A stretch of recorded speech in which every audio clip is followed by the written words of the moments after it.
Bismillahirrahmanirrahim. Assalamualaikum warahmatullahi wabarakatuh. Alhamdulillahi rabbil alamin. Wassalatu wassalamu ala rasulil amin. Allahumma salli wa sallim wa barik ala nabiyyina Muhammad wa ala alihi wa ashabihi wa man tabi'ahum bi ihsanin ila yaumiddin. Qala Allah Ta'ala fil Qur'anil Karim, a'udzu billahi minasy syaithanir rajim. Ya ayyuhalladzina amanu taqullaha haqqa tuqatih wa la tamutunna illa wa antum muslimun.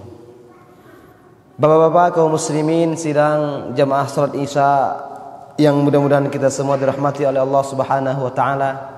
Apa kabar semua bapak-bapak? Sehat? Sehat ya?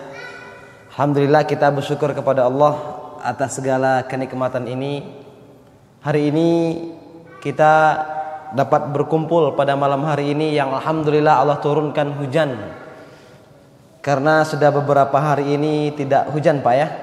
Betul ya, di sini juga sama ya. Di Martapura juga seperti itu. Sebagian sudah kekeringan. Alhamdulillah, hujan merupakan salah satu di antara dari sekian banyaknya nikmat Allah Subhanahu wa taala. Jadi ketika diturunkan hujan bapak-bapak sekalian, jangan pernah kita mengeluh. Terkadang kita secara enggak sadar atau spontan ketika hujan, sudah hujan kalau misalnya kan, itu seakan-akan kita mengeluh seperti itu. Harus kita ketahui ya, hujan ini merupakan salah satu di antara sekian banyak nikmat Allah yang wajib kita syukuri. Bala bapak-bapak sekalian, jamaah yang mudah-mudahan kita semua dirahmati oleh Allah Subhanahu wa taala. Mungkin ini pertemuan kita yang perdana ya, pertama kali ya. Mungkin sebelumnya sudah dengan Ustaz Said atau Ustaz Lili atau Ustaz Ronald.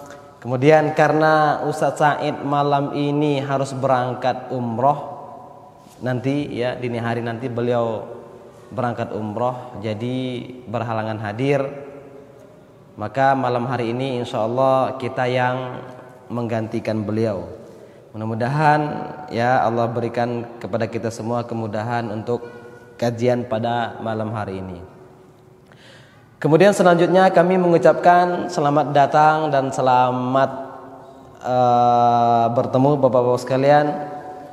Selamat datang di majelis ilmu yang sebagaimana majelis ilmu ini dikatakan oleh Nabi SAW, yaitu salah satu taman-taman surga. Ketika itu Nabi SAW pernah berkata kepada para sahabatnya. Nabi SAW mengatakan, "Idza marartum bi riyadil jannah farta'u." Apabila kalian melewati taman-taman surga, kata Nabi kepada para sahabatnya, maka singgahlah, kata Nabi. Lalu para sahabat bertanya, faqulu ya Rasulullah, wa ma riyadul jannah? Ya Rasulullah, apa itu taman surga? Para sahabat bertanya, kok di dunia ada taman surga gitu ya? Maka Nabi menjawab, hilakul dzikr. Taman surga itu adalah majelis-majelis ilmu, tempat kajian. Oleh karena itu kalau seandainya ada majelis ilmu, ada majelis kajian, kata Nabi, maka singgahlah. Karena itu merupakan taman-taman surga di dunia.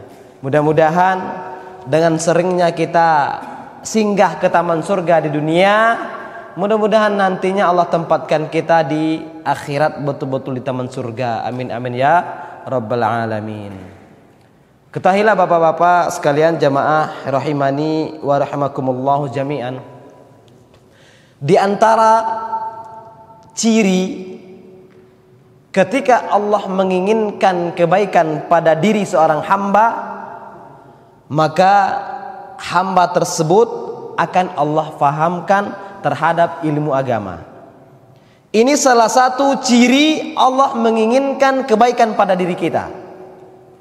Apabila Allah menginginkan kebaikan pada diri seseorang, maka Allah akan pahamkan seseorang tersebut terhadap agamanya. Ini sebagaimana yang disampaikan oleh Nabi sallallahu alaihi wasallam di dalam sebuah hadis. Nabi mengatakan, "May yuridillahu bihi khairan yufaqihu fid din." Barang siapa yang Allah menginginkan kebaikan pada dirinya, maka Allah akan pahamkan dia terhadap ilmu agama. Allah akan pahamkan mereka bagaimana beribadah yang benar. Allah akan pahamkan mereka bagaimana beragama sesuai dengan yang dibawa oleh Nabi sallallahu alaihi wasallam. Maka dari itu bapak-bapak sekalian, ya, tanda baiknya kita di sisi Allah Subhanahu wa taala bukan karena jabatan yang kita miliki, bukan karena kekuasaan yang dimiliki, tetapi Nabi sallallahu alaihi wasallam mengatakan, menyampaikan kepada kita, mengkhabarkan kepada kita, apabila Allah menginginkan kebaikan pada diri kita, maka Allah akan pahamkan kita bagaimana kita beragama yang benar. Allah akan pahamkan kita terhadap ilmu agama ini.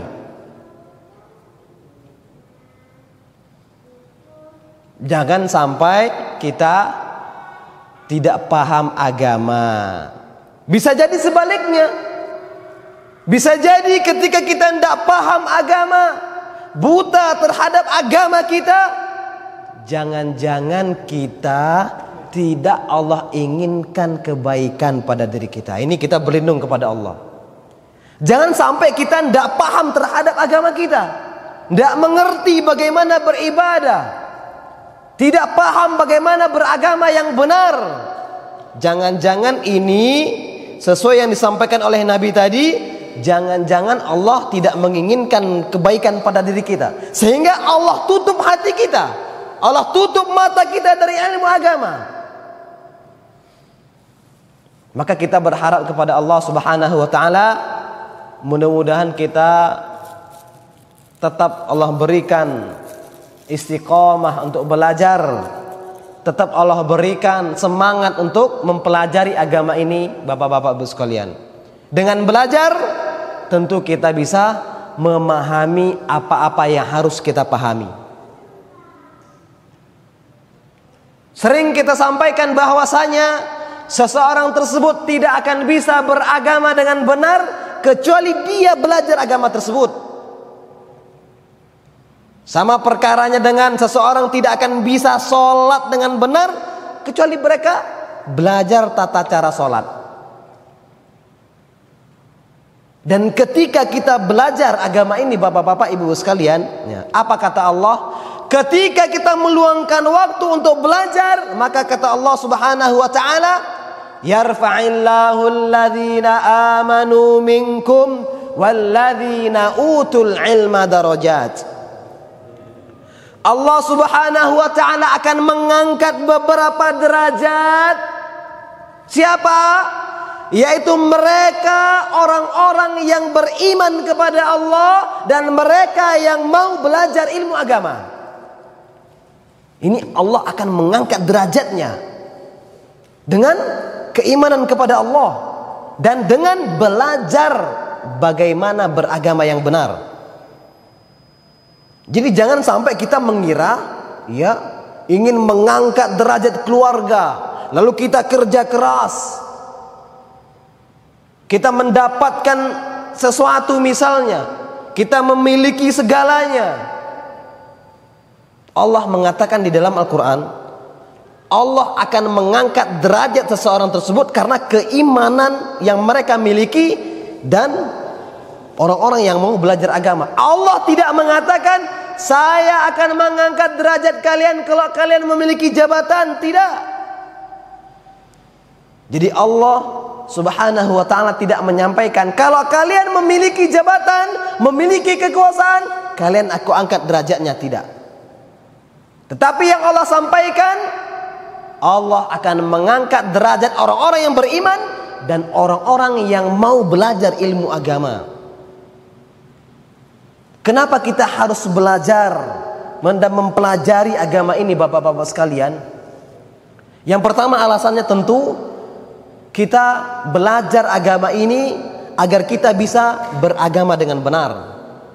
Ini alasan yang pertama, agar kita faham bagaimana beragama sesuai dengan yang dibawa oleh Nabi Muhammad, agar kita bisa beribadah sesuai tuntunan Nabi. Ini alasan kita belajar, mengangkat kebodohan dari yang ada pada diri kita, yang sebelumnya kita tidak paham ini itu, akhirnya paham. Yang sebelumnya kita tidak paham bagaimana tata cara sholat yang benar, wudhu yang benar, akhirnya belajar menjadi paham. Kemudian kenapa kita harus mempelajari agama ini?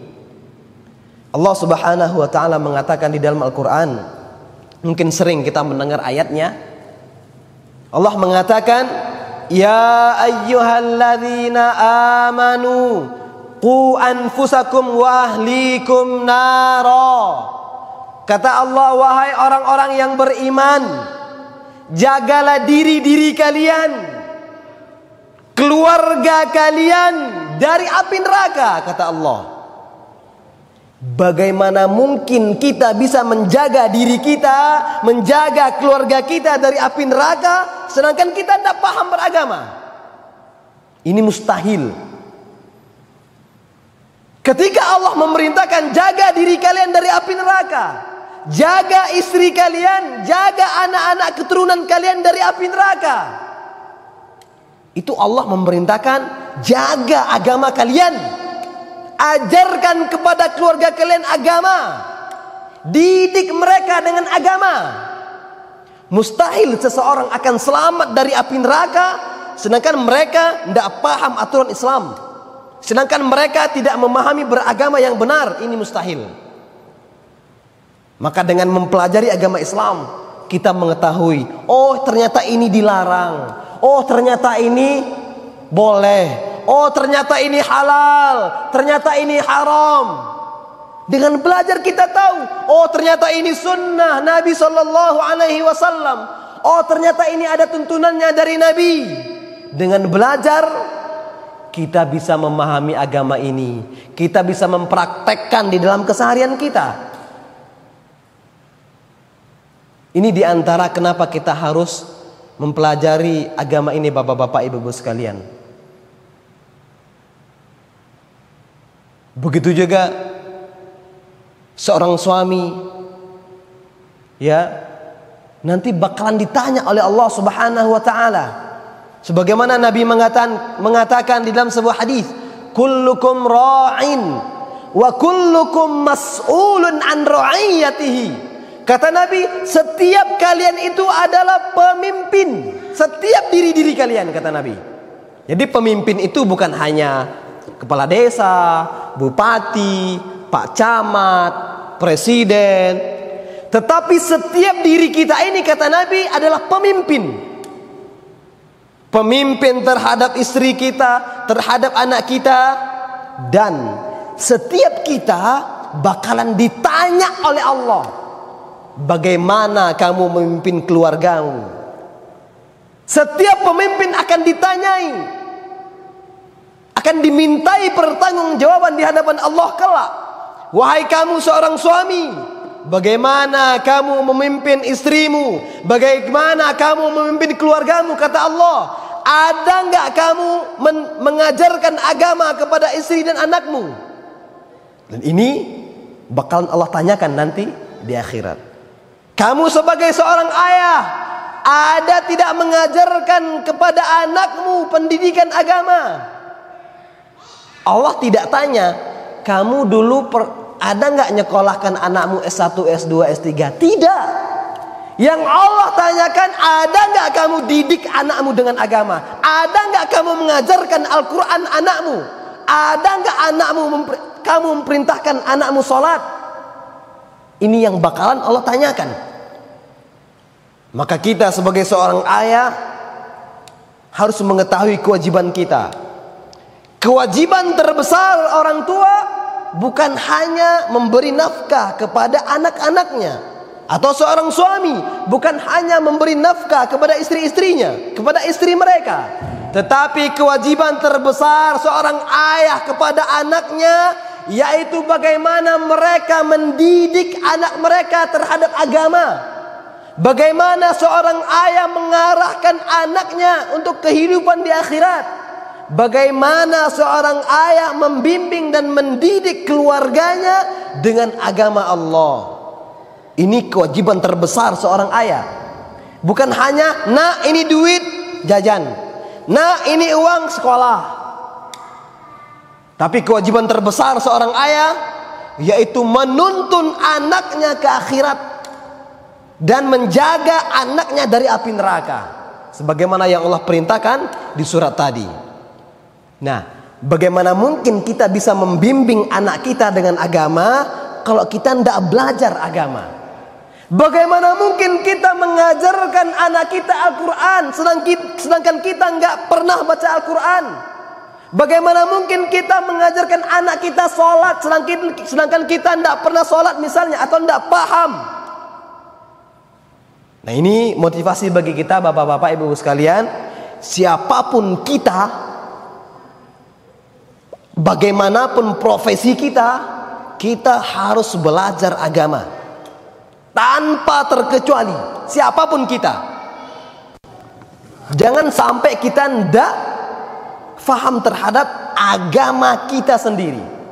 Karena di dalam agama Islam, menuntut ilmu itu wajib. Kata Nabi SAW, "Thalabul ilmi faridatun ala kulli muslim wa muslimatin." Belajar itu wajib bagi setiap muslim dan muslimah. Selagi status kita sebagai seorang muslim, siapapun kita, maka wajib bagi kita untuk belajar. Terutama belajar yang wajib-wajib. Ya, belajar tentang sholat, tentang bacaan sholat, gerakan sholat, belajar tentang ibadah yang lainnya. Karena bapak-bapak, ibu-ibu sekalian, ya, masih banyak syariat ini yang belum kita ketahui. Makanya penting bagi kita untuk belajar. Luangkan waktu untuk belajar. Minimal sekali seminggu, ya, sekali seminggu Pak ya kajian di sini. Nah, kita luangkan waktu kita untuk datang ke kajian, untuk belajar agama Allah, agama yang kita agungkan, agama yang kita bela. Insya Allah kalau cuma sekali seminggu bapak-bapak ibu sekalian, ya insya Allah tidak akan memakan banyak waktu. Percayalah bapak-bapak ibu sekalian, ketika kita meluangkan waktu untuk belajar agama, ketika kita meluangkan waktu untuk datang ke majelis ilmu, ketika kita meluangkan waktu untuk belajar agama, itu tidak akan pernah ada ruginya. Sama sekali tidak akan ada rugi.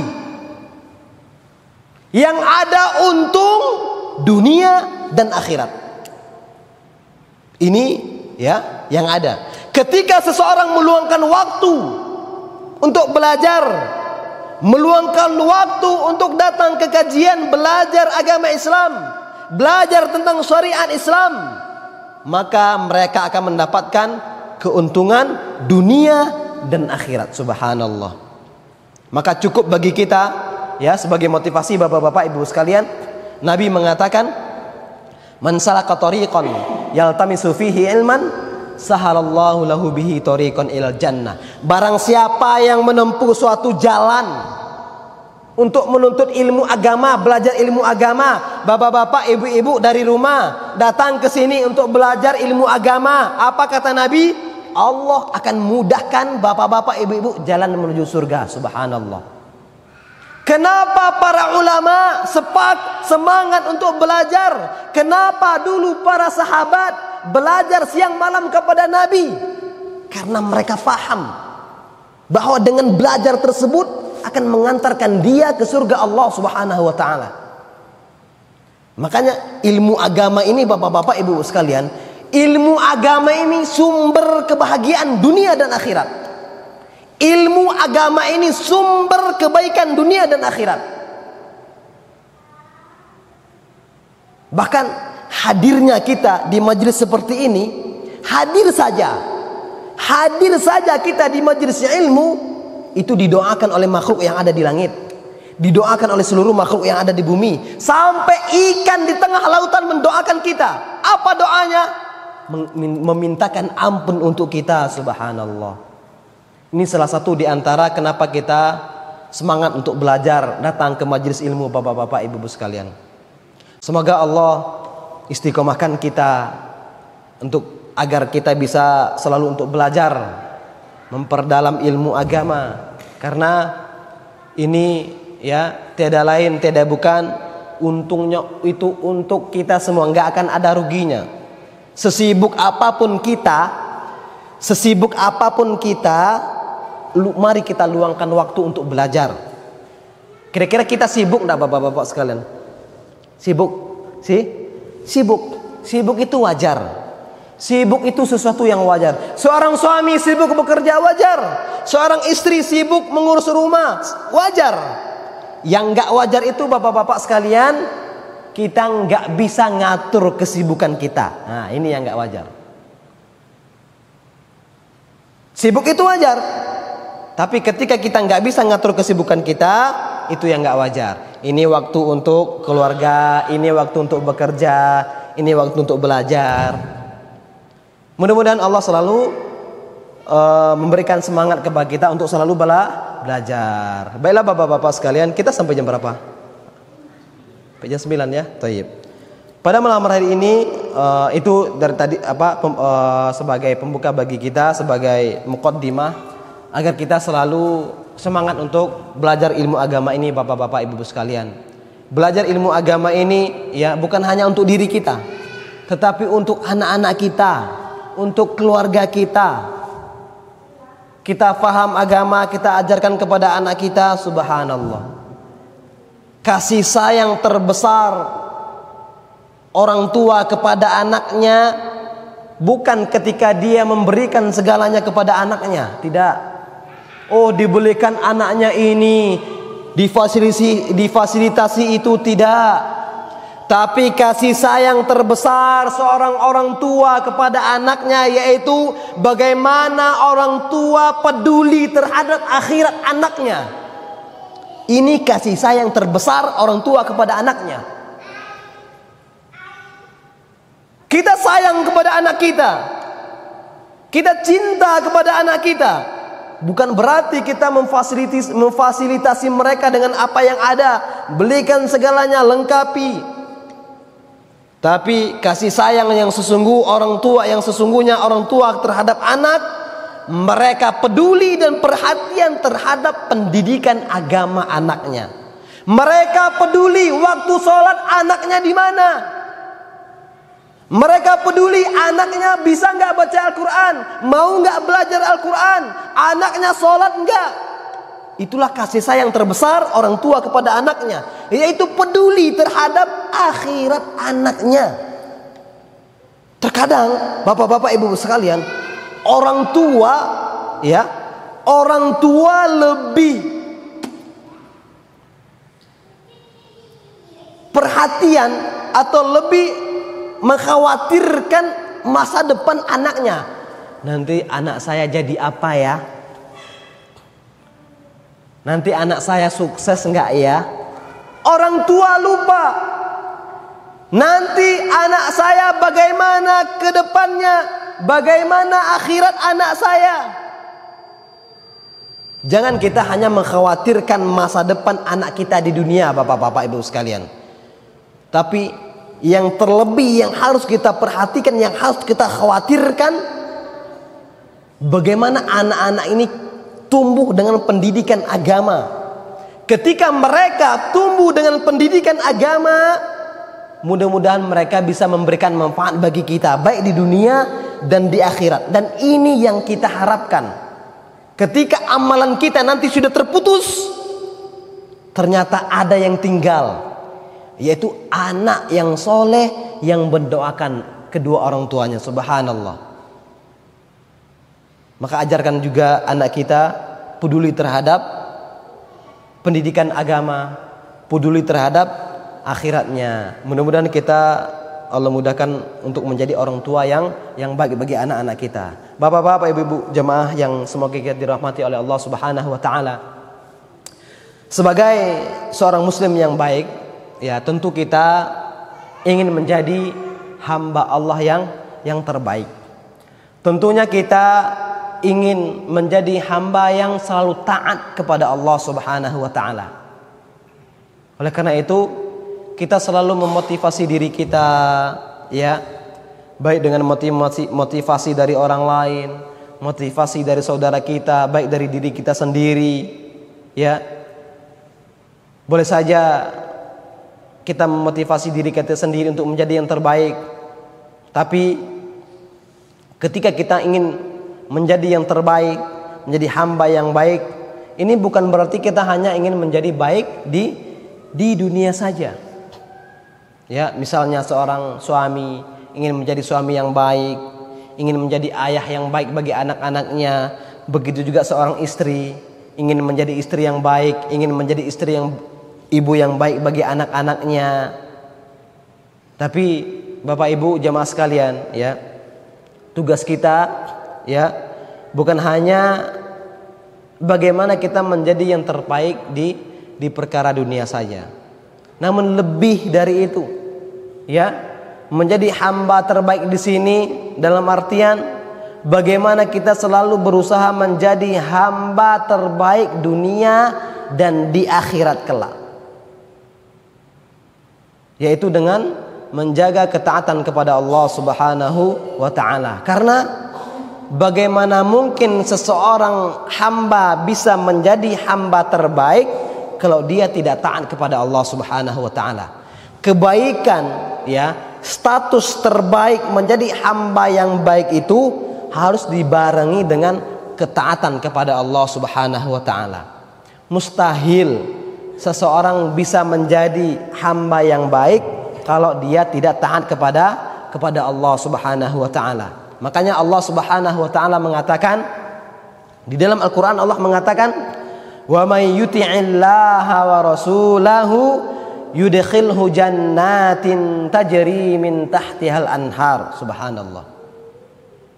Ketika seorang hamba taat kepada Allah, patuh kepada Allah, tunduk kepada Allah, apa yang Allah janjikan, Allah mengatakan barang siapa yang taat kepada Allah, menjalankan segala perintah Allah, menjauhi segala larangan Allah, dan dia taat kepada Rasulnya, niscaya akan kami masukkan mereka ke dalam surga. Subhanallah. Ini kata Allah Subhanahu wa taala. Kalau kita taat kepada Allah, taat kepada Rasulullah, jaminannya surga. Subhanallah. Maka ini motivasi juga bagi kita bapak-bapak, ibu-ibu sekalian. Menjadi hamba yang taat itu adalah keinginan setiap diri kita. Karena dengan ketaatan kepada Allah Subhanahu wa taala, Allah memberikan kehidupan yang sesungguhnya, yaitu di surga Allah Subhanahu wa taala. Allah sendiri yang mengatakan, barang siapa yang taat kepada Allah dan Rasulnya, yudkhilhu jannatin tajri min tahtihal anhar. Allah akan memasukkannya ke surga yang di bawahnya mengalir sungai-sungai. Taat kepada Allah dalam artian kita menjalankan perintah-perintah Allah karena mengharapkan pahala dari Allah, dan kita menjauhi segala larangan-larangan Allah karena takut akan azab Allah. Begitu juga kita taat kepada Rasulnya, yaitu dengan mentaati perintah-perintah Rasulullah, mempelajari sunnah-sunnah Rasulullah. Dengan seperti itu, mudah-mudahan kita menjadi hamba yang taat kepada Allah Subhanahu wa taala. Bahkan bukan cuma itu bapak-bapak, ibu-ibu sekalian. Kata Allah di dalam ayat yang lainnya, kalau tadi Allah mengatakan barang siapa yang taat kepada Allah dan Rasulnya, maka akan dimasukkan ke dalam surga. Di ayat yang lain Allah mengatakan, wa may yuti'illaha war rasul fa ulaika ma'al ladzina an'ama Allahu 'alaihim. Subhanallah. Barang siapa yang mentaati Allah, barang siapa yang mentaati Allah dan Rasulnya, maka kata Allah, mereka itu bersama orang-orang yang dianugerahi nikmat oleh Allah Subhanahu wa taala. Bersama siapa? Kata Allah, minan nabiyyin was-siddiqin wasyuhada was-salihin wa hasuna ulaika rafiqa. Subhanallah. Jadi Allah melanjutkan, barang siapa yang mentaati Allah dan Rasulnya, mereka itu akan bersama dengan orang-orang yang dianugerahi nikmat oleh Allah, yaitu bersama para nabi, nanti di surga bersama para nabi, bersama para syuhada, bersama para siddiqin, bersama orang-orang yang soleh. Ini keutamaan kita menjadi hamba yang taat kepada Allah dan Rasulnya. Subhanallah. Maka bapak-bapak, ibu-ibu sekalian, siapa saja yang taat kepada Allah, ya, dengan melaksanakan ibadah yang wajib dan meninggalkan segala sesuatu larangan Allah dan Rasulnya, serta taat kepada Rasulullah SAW, maka mereka akan dikumpulkan bersama orang-orang yang telah diberi nikmat oleh Allah, yaitu nanti Allah kumpulkan di surga bersama para nabi, para syuhada, para siddiqin, dan para orang-orang yang soleh. Subhanallah. Ini ya janji Allah Subhanahu wa taala ketika kita selalu berusaha menjadi hamba yang taat, baik kepada Allah dan kepada Rasulnya sallallahu alaihi wasallam. Begitu juga Allah Subhanahu wa taala mengatakan di dalam ayat yang lainnya, wa may yuti'illaha wa rasulahu faqad faza fawzan 'azima. Subhanallah. Dan barang siapa yang taat kepada Allah, taat kepada Rasulnya, kata Allah, sungguh mereka telah mendapatkan kemenangan yang besar. Subhanallah.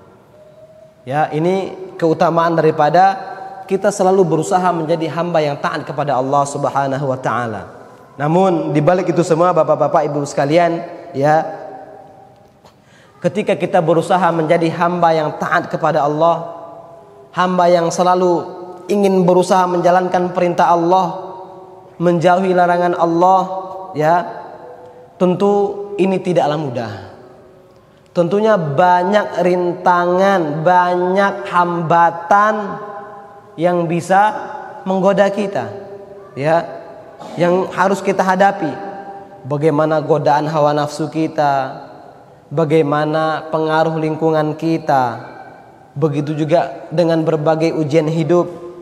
Ini termasuk ya rintangan-rintangan kita untuk menjadi hamba yang taat kepada Allah Subhanahu wa taala. Maka dari itu kita selalu berusaha untuk berjuang, berusaha untuk menjadi hamba yang taat. Dan tentunya di setiap perjuangan pasti akan selalu disertai dengan hambatan-hambatan dan ujian-ujian. Hambatan-hambatan dan ujian-ujian inilah yang akan kita lewati. Oleh karena itu, ya, kenapa kita disebut sebagai pejuang? Ya, karena kita harus berjuang melewati hambatan-hambatan dan rintangan-rintangan di dalam menjadi hamba yang taat kepada Allah Subhanahu wa taala. Salah satunya Nabi sallallahu alaihi wasallam mengajarkan kepada kita untuk menjadi hamba yang taat, ya, di dalam sebuah doa, ya, doa agar hati kita diteguhkan di dalam ketaatan kepada Allah Subhanahu wa taala, sebagaimana ya sebagai doa yang diajarkan oleh Nabi sallallahu alaihi wasallam, Allahumma musarrifal qulub sarrif qulubana ala ta'atik. Nabi mengajarkan doa kepada kita, yaitu, ya Allah, zat yang membolak-balikkan hati, zat yang membalingkan hati, palingkanlah hati kami kepada ketaatan untuk beribadah kepada Allah. Nabi ajarkan doa agar kita selalu berusaha menjadi hamba yang taat. Ya, kita ulangi doanya, yaitu Allahumma musarrifal qulub sarrif qulubana ala ta'atik. Kalau nggak hafal bahasa Arabnya, boleh pakai bahasa Indonesia. Boleh kita berdoa pakai bahasa Indonesia. Ya Allah yang maha memalingkan hati, palingkanlah hati kami kepada ketaatan beribadah kepadamu ya Allah. Ya mudah-mudahan Allah menjadikan kita hamba yang selalu berusaha untuk menjadi hamba yang taat kepada Allah dan Rasulnya. Bapak-bapak, ibu-ibu kaum muslimin rahimani wa rahimakumullahu jami'an. Nah, kemudian siapakah ya hamba yang taat tersebut? Tadi kita mengatakan di dalam atau judul kajian kita berusaha menjadi hamba yang taat. Kemudian kita membacakan ayat Al-Qur'an tentang keutamaan taat kepada Allah, taat kepada Rasulnya. Yang pertama tadi, kalau kita taat kepada Allah dan Rasulnya, Allah akan memasukkan kita ke dalam surga.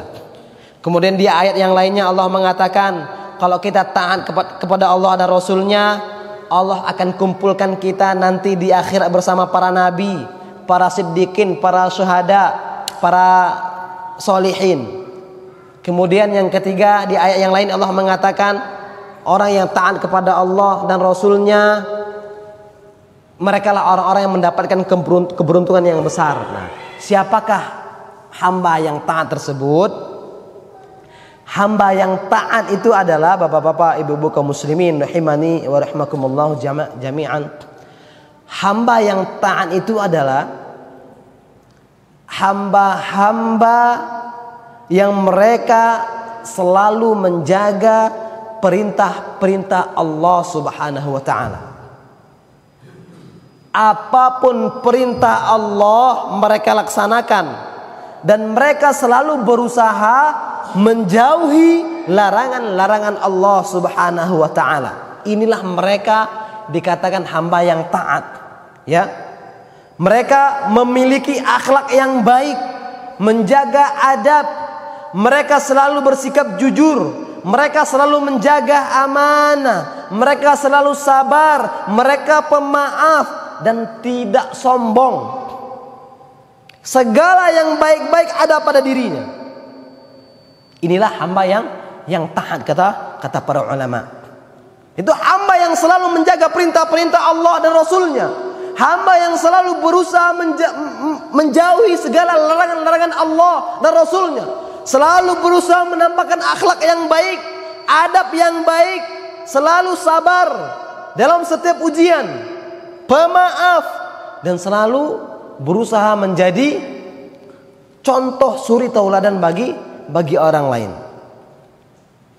Bahkan di dalam Al-Quran Allah mengatakan, ya, Allah menjelaskan di antara karakter hamba-hamba yang taat itu, sebagaimana dikatakan oleh Allah Subhanahu wa taala di dalam surah Al-Hajj ayat 35, Allah mengatakan, alladzina idza dzukirallahu wajilat qulubuhum, yaitu yang pertama orang-orang yang apabila disebut nama Allah hati mereka bergetar. Subhanallah.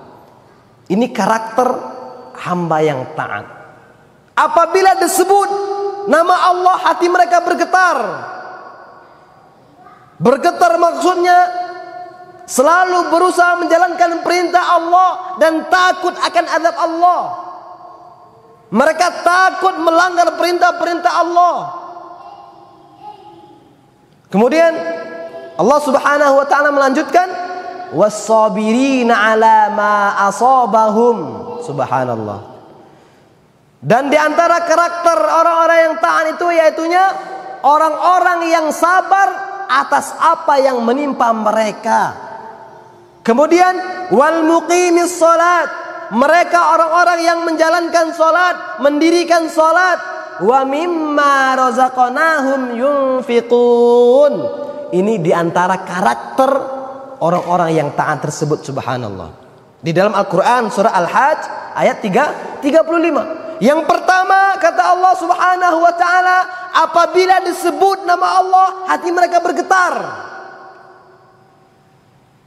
Yang kedua, mereka bersabar terhadap apa yang menimpa atau menghadapi ujian di dalam hidup mereka. Mereka menunjukkan kesabaran yang luar biasa di dalam menghadapi berbagai cobaan, di dalam menghadapi kesulitan hidup. Mengapa sabar menjadi salah satu tanda ketaatan? Ya, kok sabar menjadi salah satu tanda ketaatan? Karena bapak-bapak, ibu sekalian, sabar ini mudah diucapkan, tapi sulit untuk dipraktekkan. Mudah diucapkan, sabar, sabar. Betul, mudah diucapkan. Makanya sabar ini termasuk karakter hamba-hamba yang taat kepada Allah. Sabar ini mudah diucapkan, tapi sangat sulit untuk dipraktekkan. Betul enggak bapak-bapak? Sabar, sabar. Kita sering mungkin menasihati istri kita, saudara kita, sabar aja ya, sabar bayo. Nah, sabar. Tapi untuk mempraktekkan kesabaran tersebut, ini butuh perjuangan, subhanallah. Tetapi orang-orang yang memiliki ketaatan kepada Allah subhanahu wa ta'ala, mereka tak goyah. Mereka akan tetap sabar, karena mereka paham apa balasan dari sabar ini. Ya, Allah subhanahu wa ta'ala mengatakan, balasan di antara balasan orang-orang yang sabar itu, innama yuwaffas sabiruna ajrahum bighairi hisab. Kenapa kesabaran itu menjadi salah satu karakter hamba-hamba yang taat? Karena kesabaran tersebut berat untuk dipraktekkan. Makanya Allah mengatakan, sesungguhnya hanya orang-orang yang bersabarlah yang dicukupkan pahala mereka tanpa batas. Subhanallah. Orang yang bersabar, pahala mereka tanpa batas. Makanya dikatakan sabar itu tidak ada batasnya. Iya, apa yang tidak ada batasnya? Sabar itu pahalanya tidak ada batasnya.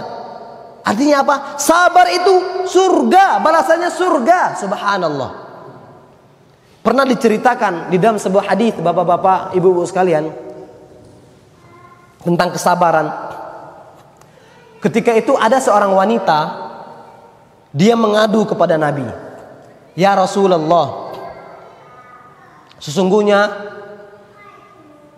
aku menderita penyakit, kata beliau kepada Nabi. Yang penyakit ini dikatakan penyakit ayan. Kalau penyakit ini kambuh, dia nggak sadar, auratnya terbuka, nggak sadar dia. Jadi dia melapor kepada Nabi, ya Rasulullah, wahai Nabi, sesungguhnya aku memiliki suatu penyakit. Kalau penyakit aku kambuh, aku nggak sadar, auratku terbuka kemana-mana. Tolong doakan aku ya Nabi agar aku sembuh. Apa jawaban Nabi? In syi'ti sobarti walakil jannah. Jawaban Nabi sallallahu alaihi wasallam yang pertama, kalau kamu sabar terhadap penyakitmu, maka bagimu surga. Subhanallah. Tapi kalau kamu mau aku doakan kepada Allah agar kamu sembuh, aku akan doakan kamu. Terdapat dua pilihan. Jadi wanita ini, Nabi, tolong doakanku agar penyakitku sembuh, agar aku sembuh ya Nabi. Nabi jawab dengan dua pilihan. Yang pertama, Nabi katakan, kalau kamu sabar dengan penyakitmu, maka surga bagimu. Pilihan kedua, tapi kalau kamu ingin aku doakan kepada Allah, aku akan doakan untuk kesembuhan penyakitmu. Apa yang dipilih oleh wanita ini, bapak-bapak, ibu sekalian? Wanita ini memilih yang pertama, yaitu memilih sabar. Subhanallah. Pilihan yang berat, tetapi karena ketakwaan dan ketaatan kepada Allah yang dimiliki oleh wanita ini, beliau memilih sabar, dan balasannya yaitu surga Allah yang abadi. Kenapa dia tidak memilih sembuh, didoakan oleh Nabi kepada Allah lalu sembuh? Karena kesembuhan itu hanya dia dapat di dunia, belum pasti dia dapatkan surga di akhirat. Makanya dia memilih sabar. Karena kata Nabi, kalau dia sabar, surga yang kekal untuknya. Ini pilihan orang-orang yang bertakwa, pilihan orang-orang yang berkarakter, memiliki yang taat kepada Allah Subhanahu wa taala. Wanita ini memilih sabar dengan penyakit yang dimilikinya. Kenapa? Karena balasannya nanti di akhirat surga Allah Subhanahu wa taala. Makanya bapak-bapak, ibu sekalian, yang pertama tadi karakter orang-orang yang taat kepada Allah itu tadi apa? Yaitu apabila disebut nama Allah bergetar hatinya. Yang kedua, memiliki sifat sabar. Ya, baik di rumah ketika ada masalah, bapak-bapak ibu sekalian, ya perbanyak sabar. Kita ini nggak akan lepas dari yang namanya masalah. Pasti yang namanya hidup tentu ada masalah. Kalau nggak mau masalah ya berarti bukan hidup gitu. Berani hidup, berani mengambil masalah. Kalau ndak suami bermasalah, istri. Kalau ndak istri yang bermasalah, anak. Kalau ndak tetangga. Dunia ini tempat masalah. Tapi bagaimana kita menyikapi permasalahan ini? Nah, terkadang ya memang sulit untuk bersabar. Tapi menyia-nyiakan pahala dari sebuah kesabaran itu lebih buruk. Memang kita terkadang berat untuk bersabar, susah untuk bersabar. Orang mengatakan sabar, tapi kita susah untuk mempraktekkan sabar. Tapi menyia-nyiakan pahala dari bersabar itu merupakan suatu yang jelek. Makanya kata Allah, innama yuwaffas sabiruna ajrahum bighairi hisab. Sesungguhnya hanya orang-orang yang bersabarlah yang dicukupkan oleh Allah pahala tanpa batas. Jadi pahala orang-orang yang bersabar itu bapak-bapak ibu sekalian yaitu surga tanpa batas. Mudah-mudahan kita termasuk hamba yang menjadi hamba yang selalu bersabar. Baik bersabar dari ujian hidup, bersabar dalam masalah hidup, dan bersabar dalam hal-hal yang lainnya. Kemudian di sini di ayat ini Allah Subhanahu wa taala ya juga menggambarkan di antara karakter orang-orang yang taat kepada Allah dan Rasulnya itu selalu menjaga sholat. Subhanallah, selalu menjaga sholat. Sholat ini bapak-bapak ibu-ibu sekalian, sholat ini ibadah yang mulia, ibadah yang dimuliakan oleh Allah dan ibadah yang diagungkan oleh Nabi Shallallahu Alaihi Wasallam. Di dalam sebuah hadis Nabi Shallallahu Alaihi Wasallam mengatakan, wa'lamu anna khaira a'malikum as-salatu. Kata Nabi Shallallahu Alaihi Wasallam, ketahuilah oleh kalian sesungguhnya anna khaira a'malikum, sebaik-baik amalan kalian yaitu ibadah salat. Ibadah salat ini merupakan amalan terbaik seorang hamba. Makanya Nabi mengatakan, ketahuilah oleh kalian sesungguhnya sebaik-baik amalan kalian itu adalah amalan salat. Kenapa? Karena salat ini ibadah yang Allah muliakan. Sampai-sampai Allah mengangkat Nabi ke Sidratul Muntaha. Allah mengisra' mi'rajkan Nabi. Saking Allah memuliakan ibadah salat ini, Allah mengangkat Nabi ke Sidratul Muntaha. Allah langsung memerintahkan kepada Nabi ibadah salat ini tanpa perantara malaikat Jibril. Ibadah yang lainnya selain ibadah salat itu Allah wahyukan kepada malaikat. Allah sampaikan kepada Jibril, Jibril menyampaikan kepada Nabi. Tapi khusus ibadah salat langsung Allah memerintahkan kepada Nabi Muhammad. Allah angkat Nabi Muhammad ke langit yang ketujuh, ke Sidratul Muntaha. Langsung Allah memerintahkan Nabi langsung yang menerima wahyu salat ini. Ini cara Allah memuliakan ibadah salat tanpa perantara malaikat Jibril. Allah memuliakan ibadah salat ini sampai Allah mewahyukan langsung kepada Nabi Muhammad. Tapi sangat disayangkan ketika Allah memuliakan ibadah salat, Nabi memuliakan ibadah salat. Tapi umat Islam banyak yang melalaikan ibadah salat saat ini.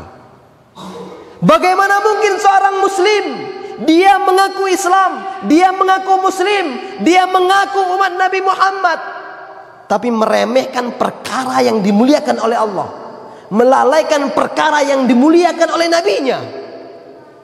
Tentu ini ya kerugian yang sangat besar. Saat ini kita dapatkan banyak kaum muslimin yang melalaikan sholat, bahkan meninggalkan sholat. Betul apa enggak Bapak sekalian? Banyak kaum muslimin yang melalaikan sholat, baik melalaikan pelaksanaannya atau melalaikan rukun-rukun sholat, bahkan banyak yang meninggalkan sholat. Subhanallah. Sedangkan Allah memuliakan sholat ini, Nabi memuliakan ibadah sholat ini. Bagaimana mungkin kita yang mengaku Islam, kita yang mengaku umat Nabi, meremehkan perkara yang dimuliakan oleh Allah dan Rasulnya? Kita lihat ya, terkadang di suatu masjid hanya ada imam, ada satu imam, satu makmum. Terkadang masjid kosong, ya. Bahkan di suatu daerah misalnya yang umumnya masyarakat muslim, dan melalaikan sholat ini bermacam-macam. Baik lalai terhadap pelaksanaannya, bahkan lalai terhadap ibadah sholat itu sendiri. Kadang ada yang sholat sekali cuma seminggu, ya, sholat Jumat saja. Kadang yang lebih parah lagi sholat 2 kali setahun. Dia meyakini rukun Islam itu ada 5, salah satunya mendirikan sholat. Dia meyakini sholat itu wajib, tapi dia dengan sadar tidak mendirikan sholat. Ini tentunya kemungkaran yang nyata saat ini bapak-bapak ibu sekalian. Sudah jelas Allah memuliakan ibadah sholat, sudah jelas Nabi memuliakan ibadah sholat. Sampai-sampai Allah mengangkat Nabi, langsung memerintahkan Nabi kepada Nabi ibadah sholat ini.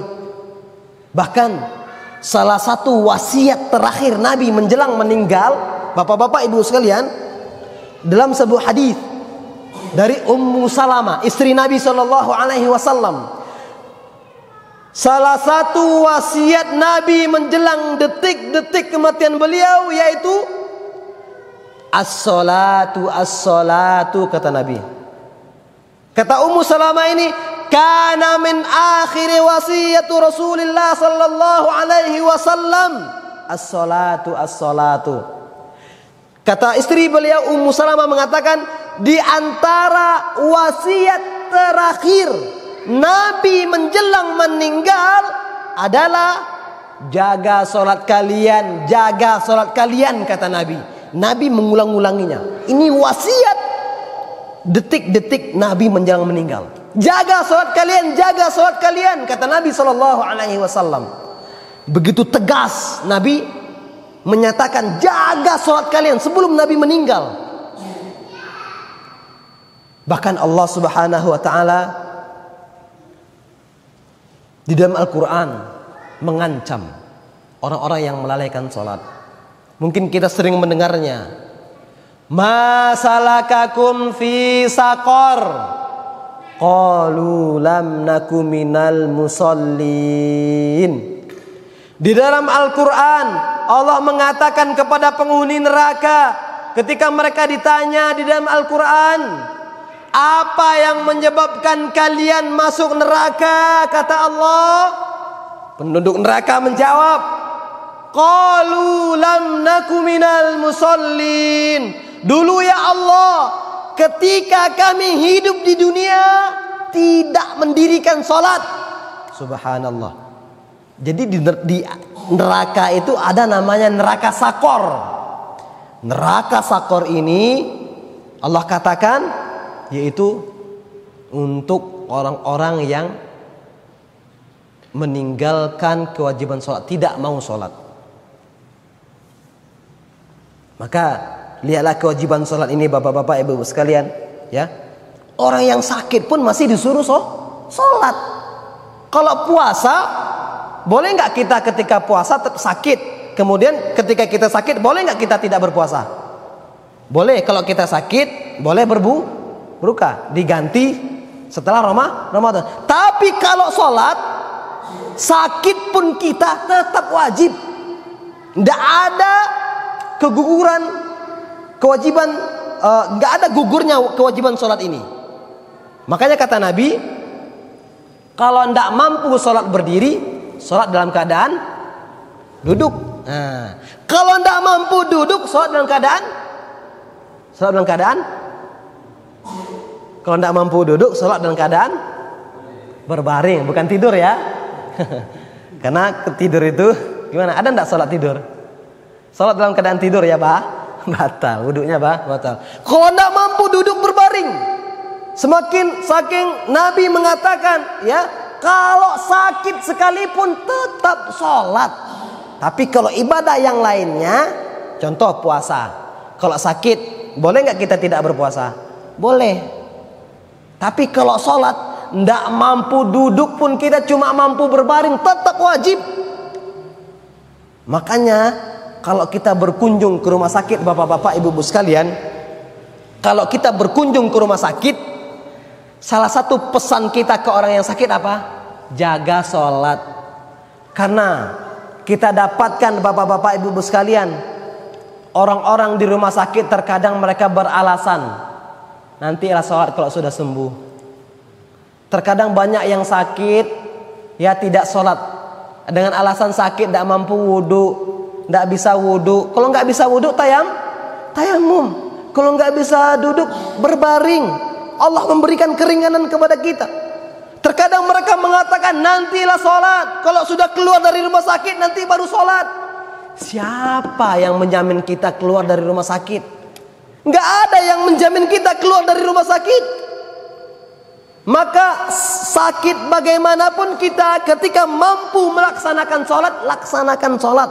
Kewajiban sholat tidak akan pernah gugur ketika kita masih bernafas, masih berakal, masih sadar. Inilah kemuliaan ibadah sholat, bapak-bapak, ibu-ibu sekalian. Ya, setiap muslim harus memahami bagaimana agungnya ibadah sholat ini, bagaimana Allah memuliakan ibadah sholat ini, bagaimana Rasulnya memuliakan ibadah sholat ini. Bahkan Allah Subhanahu wa taala memerintahkan, Nabi SAW mengatakan di dalam sebuah hadis tentang mulianya ibadah salat ini, bapak-bapak, ibu-ibu sekalian. Nabi mengatakan, "Inna awwala ma yuhasabu bihil 'abdu yaumal qiyamah min 'amalihi salatuhu." Kata Nabi, sesungguhnya amalan hamba yang pertama kali akan dihisab pada hari kiamat nanti amalan salatnya. Amalan salat ini nanti amalan yang pertama kali dihisab oleh Allah. Kemudian Nabi melanjutkan, fa in salahat faqad aflah wa anjah. Kalau amalan salatnya baik, merekalah orang-orang yang mendapatkan keberuntungan dan keselamatan. Ini kalau salatnya baik. Bagaimana salat yang baik tersebut? Yang pertama, salatnya ikhlas karena Allah. Bagaimana salat yang baik tersebut? Yang kedua, salatnya sesuai dengan tuntunan Nabi. Salatnya tidak asal-asalan, rukunya tidak asal-asalan, sujudnya enggak asal-asalan. Jadi kalau ibadah salat kita baik, maka kata Nabi, merekalah orang-orang yang mendapatkan keberuntungan dan keselamatan. Kalau salatnya baik, bagaimana salat yang baik? Ikhlas, salat ikhlas karena Allah. Salat sesuai dengan tuntunan Rasulullah. Salat tidak pernah bolong. Salat 5 waktu selalu tepat waktu. Yang laki-laki salat di masjid kalau tidak ada udzur. Gerakan salat kita belajar bacaan salat. Salat tidak asal-asalan. Ini salat yang baik. Terkadang ada orang yang salat tapi salatnya hanya ikut-ikutan terkadang. Ruku imam dia ruku, tidak tahu yang dia baca. Sujud imam dia sujud, tidak paham yang dia baca. Makanya kata Nabi Sallallahu Alaihi Wasallam di dalam sebuah hadis, Nabi Sallallahu Alaihi Wasallam mengatakan, Innar rajula la yusalli sittina sanah ma tuqbalu lahu salatun. Subhanallah. Kata Nabi, ada orang dia melaksanakan sholat selama 60 tahun dia sholat, tapi satu sholatnya tidak diterima, kata Nabi. Loh, 60 tahun sholat kok tidak diterima? Apa penyebabnya? Nabi melanjutkan, la'allahu yutimmur ruku' wa la yutimmus sujud. Bisa jadi rukunya sempurna, sujudnya tidak sempurna. Atau bisa jadi sujudnya sempurna, rukuknya tidak sempurna. Ini pentingnya bagi kita belajar tentang sholat. Bukan berarti saya menyampaikan sholat saya sudah baik, bukan berarti bapak-bapak ya.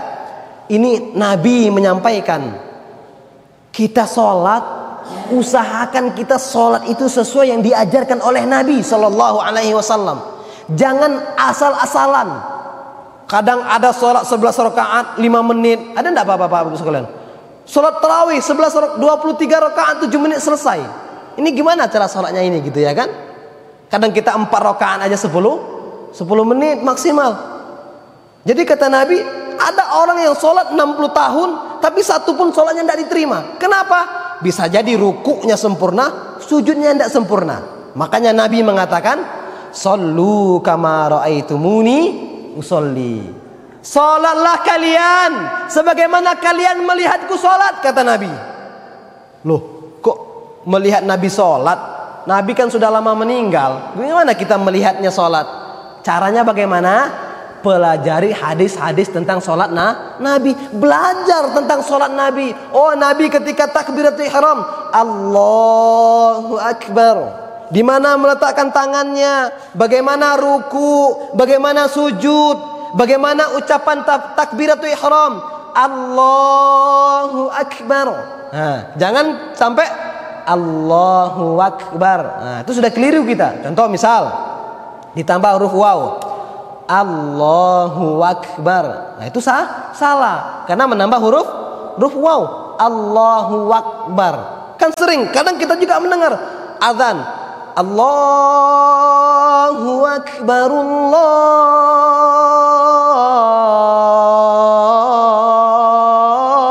Allahu Akbar. Ternyata keliru, ditambah Hu Akbar. Harusnya Allahu Akbar. Nah, Allahu Akbar. Jangan Allahu Akbar misal. Jadi pelajari dari takbir sampai salam. Bagaimana gerakan sholat, bagaimana bacaan sholat, pelajari agar kita ya bisa sholat sebagaimana yang diajarkan oleh Nabi Sallallahu Alaihi Wasallam. Maka dari itu bapak-bapak ibu sekalian, salah satu karakter hamba yang taat itu dia menjaga sholatnya, menjaga sholat baik pelaksanaan sholat maupun waktu sholat. Karena sholat ini ibadah yang dimuliakan oleh Allah, ibadah yang dimuliakan oleh Rasulnya. Bagaimana mungkin kita umat Islam mengaku umat Nabi Muhammad meremehkan perkara sholat ini? Maka kita harus mengerti, mengetahui, ya, belajar bagaimana tata cara sholat yang benar. Sama-sama belajar.